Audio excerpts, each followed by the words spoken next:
Holmes interviewed more than 70 former and current Suns employees who have been part of the team throughout Sarver's 17-year tenure. Now, according to the report, Sarver has used racially insensitive and lewd language repeatedly in the office and displayed conduct employees recount as inappropriate and misogynistic. Multiple current and former employees also told ESPN about conduct by other members of the Suns leadership team they felt contributed to the work environment. While none said Sarver was involved in those incidents, many felt that Sarver's own conduct contributed to that culture that affected how some other managers within the organization treated their employees. In the ESPN report, Sarver denied or disputed most of the allegations throughout his legal team. The Suns also strongly denied the report in a lengthy statement released Thursday. Also on Thursday, the NBA has asked a law firm to commence a comprehensive investigation. Brian Windhorst joining us now, NBA insider. Wendy, thank you so much for being with us this morning. I'm going to start with you, though, Stephen A. Do you think Sarver has to go? Well, that depends on the NBA's investigation. I would tell you that based off of what I read, it's hard to get rid of him because the accusations are incredibly damning. Mm-hmm. But he's denied most of them. And because he's denied most of them, people who try to compare it to Donald Sterling are missing the point that you had Donald Sterling on audio. You heard what he said. And then on top of it all, he did an interview with CNN thereafter with Anderson Cooper, if I remember correctly, that was just as incriminating. And so when you have people that are standing up and saying, as black folks, he's got to go. From LeBron James to Melo and D. Wade to Chris Paul, who was president of the Players Association while playing for Donald Sterling, well, you know that had to happen. In this case, here's where it gets a bit tricky. There is clearly where there's smoke, there's fire, there's clearly some inappropriate stuff, some of the things that he has said, some of the sexual innuendos he threw out, showing pictures of his wife in a bikini, the women that were made to feel incredibly uncomfortable, along with some of the use of the N-word. Eric Watson says, Watson says, hey. Earl Watson. Yep. That's right. Earl Watson said, listen, this is what he said. You can't say that. You can't say that stuff. And clearly, you know what? He has some bitterness towards Robert Sarver, but that don't make him false. The problem is, it's a lot of he said, she said. And so as a result, it does warrant an internal investigation. There is no question about that. But speaking to the league office last night with them telling me that, hey, we're going to investigate this. We're not going to jump to conclusions. Remember, this is an owner. And people keep forgetting that with Donald Sterling, Adam Silver banned him for life. But forcing him to sell the team, you needed the owners to sign off on that. That's just not a unilateral decision that can be handed down by Adam Silver in the league. So for people who are screaming about that with Sarver, that's pretty hard to do. And let's not forget, me as a black man sitting up here, at this particular moment, he's got a black coach. He's got a black GM. 6 of his 10 coaches. It's pathetic that he's had that many coaches in his tenure. That says a lot about him. But 6 to 10 of them have been black. And so when you talk about diversity and what have you, I don't know the numbers because I have not looked them up within his organization, but he clearly has not been averse to hiring minorities. And so when you look at it from that perspective, you take all of these things into consideration. I think the 2 damning things against him is the misogyny. Yeah. There's no question about that. The misogyny and just some of the inappropriate remarks and behavior. I just don't know if that equates to him having to surrender ownership of the team. He might have to incur a stiff fine like Mark Cuban had to because of what was happening with the Dallas Mavericks. But that was happening within the Dallas Mavericks organization. In this case, it's Sarver himself who has been accused of these actions. But a little bit of that, too, because they said it affected how the culture and how other managers managed based on him from the top down. Yeah, but with Mark Cuban, they just say, look, he oversaw me in his organization. With Sarver, they say, no, it's that guy. Yeah, no, it's Sarver, but with some tentacles. Right. Wendy, your thoughts. Do you think he needs to go? So this all really came, the short-term future for Robert Sarver came down to Monty Williams last night. here in Phoenix. Monty Williams, maybe outside of Greg Popovich, has more capital than probably any other NBA head coach right now. He's coming off a finals appearance. He's incredibly well respected by players, by management, by ownership. And what he was going to say before the game, because he wouldn't comment on this when the Suns first denied these reports 2 weeks ago. He basically said, I'm going to stand and wait for the story to come out. How Monty handled that story was going to set the tone not only for his players, but probably for the rest of the organization. And what Monty did is essentially what Stephen A. just said. He said, I'm going to wait for the investigation. He said, I'm not going to call Earl Watson. I'm going to wait to see what happens. Now, and basically Chris Paul and Devin Booker came out after the game and said the exact same thing. Now, sitting there in the room and being here in Phoenix, I would tell you that if Monty had gone the other direction and said, hey, listen, and went against Robert Sarver, this could have snowballed real fast. And I don't think that they would have, forced him to sell the team, but he could have been suspended or had to step away.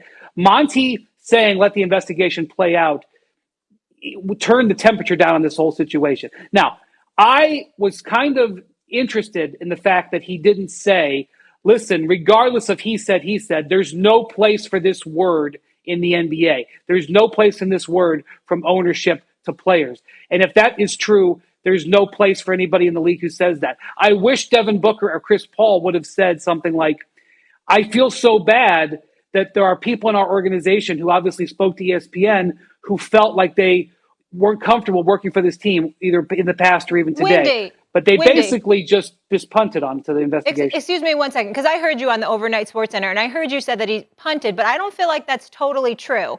Because if you heard Monty Williams in his entirety, in the opening statement, he said, if you know me, and essentially, if you know me and my character, if I knew any of this was going on, I would not be here right now.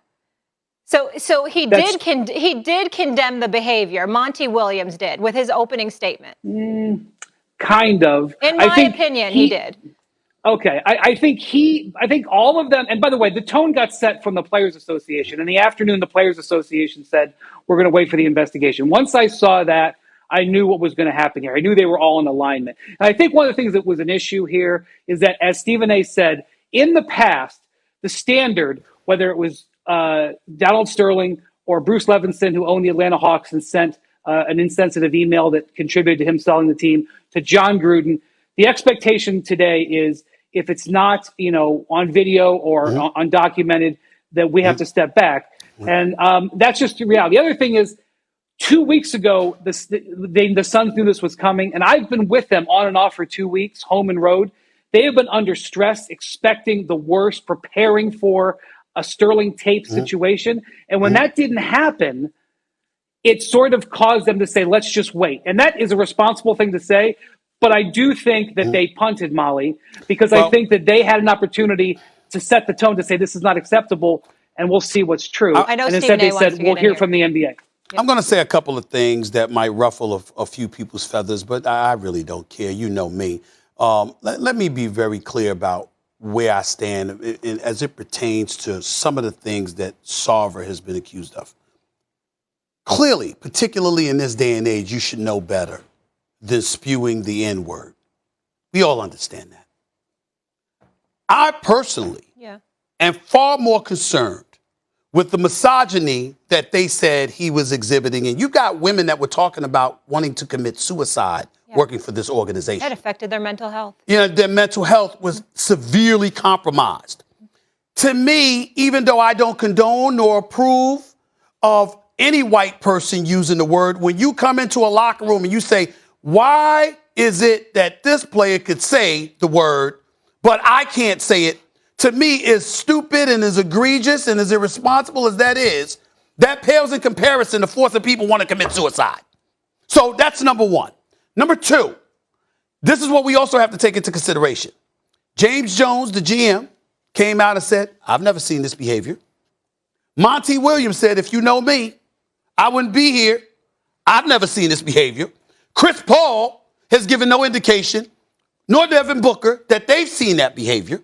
And on top of it all, somebody that is a champion, that has been around, that, to be quite honest with you, is one of the nicest people most of us have met in this business, Brian Windhorst, Coach Steve Kerr of the Golden State Warriors was the former GM of the Phoenix Suns.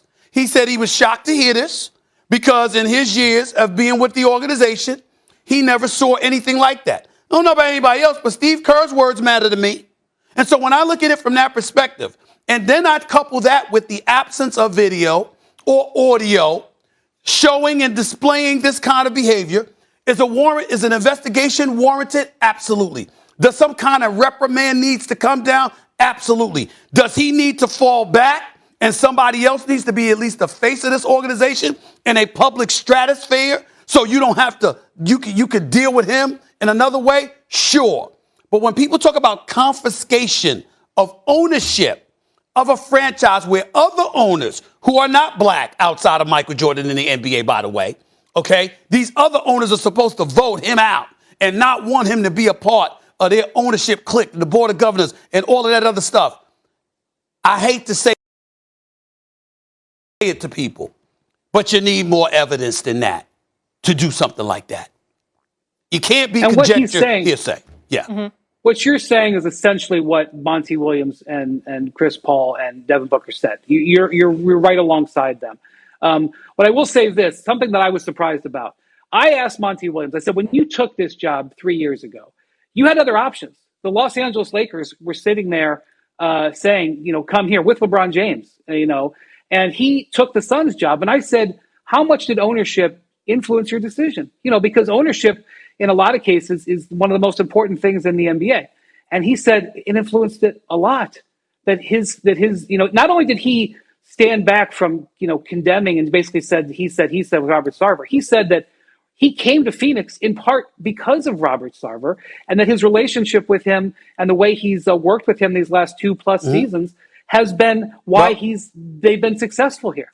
Let me tell you this. Let us not escape what Earl Watson said about Sarver giving him 10 days to make a decision about dropping Clutch Sports and Rich Paul. Otherwise, you're going to lose your job. He had no business doing that. If there's any truth to that, that's a very egregious thing for him to do on his part. You have people talking about how difficult he is. I personally, as I know you have, Wendy, have spoken to numerous agents that consider him a problem at times because rather than leave the executives to, the GM, James Jones, and others to negotiate deals, he steps in and tries to do it himself, even though he scaled back on that a little bit. In the end, ladies and gentlemen, all of those things are egregious. It calls for a guy. It shines a light on a guy in terms of his personality, the kind of person he is, the kind of person you want to be associated with or may not want to be. All of those things is true. It does not amount to you saying you can no longer own your team. That is a huge, huge step to take. And in order for the NBA to do that, you got to have more evidence that has been presented because he has denied a whole bunch of that stuff. They're conducting a comprehensive investigation. You better be able to prove it. We'll see what they find. You better be able to prove it. Wendy, we do need to let you go, but back to our earlier conversation really quickly. Yes, punted I thought was a little bit strong, but I do agree with you from this fact. I think they absolutely, in a perfect world, you're right. If he's going to disseminate the message and the players are going to be in lockstep, they should have condemned the behavior, if true, 100% before saying, let's just get the facts and playing it safe. You are 100% right in that. We will let you go, Wendy. Go ahead. All right, have a good weekend. No. You give us your final word here.